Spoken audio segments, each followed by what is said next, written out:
10 साल पहले की ही तो बात है जब देश को भ्रष्टाचार, कुप्रबंधन और अनीतियों की हितैषी सरकार से मुक्ति मिली थी।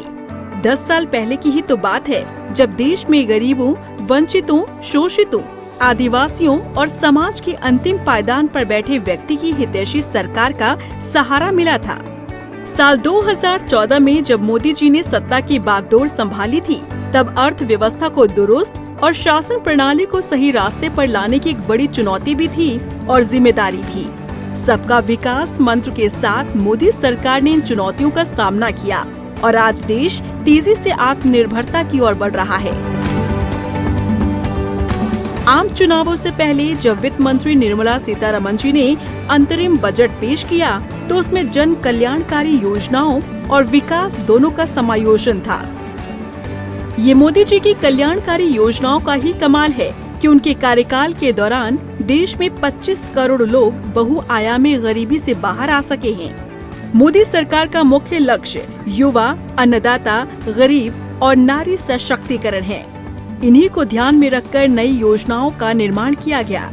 अगले 5 वर्षों में पीएम आवास ग्रामीण योजना के तहत 2 करोड़ लोगों को घर देने का लक्ष्य मोदी सरकार ने रखा है। 1 करोड़ घरों की छतों पर सोलर पैनल लगाए जाएंगे। इससे घरों को 300 यूनिट फ्री बिजली मिल सकेगी। एमएसएमई सेक्टर को ग्लोबल स्तर का बनाने पर सरकार जोर देगी। सर्वाइकल कैंसर पर रोक के लिए सरकार 9 से 14 साल की लड़कियों को फ्री वैक्सीन देगी। आयुष्मान योजना के दायरे को बढ़ाते हुए सरकार ने आंगनबाड़ी कार्यकर्ताओं, सहायिकाओं और आशा कार्यकर्ताओं को शामिल किया है। किसानों को आत्मनिर्भर बनाने के लिए भी सरकार ने कई अहम फैसले लिए हैं। आज इस बजट में किसानों के लिए भी बहुत महत्वपूर्ण और बड़े निर्णय लिए गए। नैनो डीएपी का उपयोग हो, पशुओं के लिए नई योजना हो, पीएम मत्स्य संपदा योजना का विस्तार हो, आत्मनिर्भर ऑयल सीड अभियान हो। इससे किसानों की आय बढ़ेगी और खर्च कम होगा।